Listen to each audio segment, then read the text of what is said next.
Librarians, what's something you never thought you'd witness at a library? I was shelving books when this little girl came in, probably around 8 years old. She was wearing her fanciest dress and clutching a bouquet of dandelions in her small fist. She looked a little nervous but very determined. I went to the desk to help her, and she stood on her tiptoes, and asked if she could reserve a table because her date was coming soon. It was so adorable I couldn't help but smile. I walked her over to one of the cozy reading nooks, put a reserved sign on the table, and told her it was all set.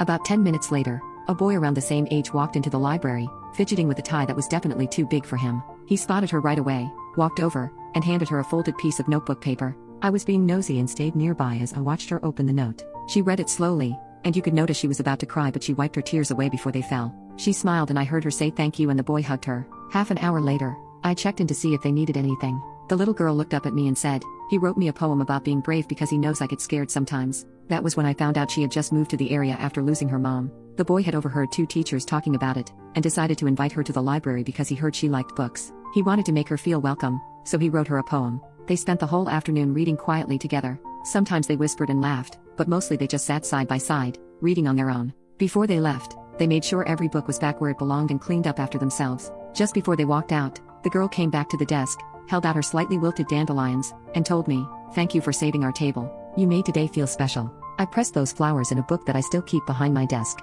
Every time someone asks me why I love working in a library, I think of that day.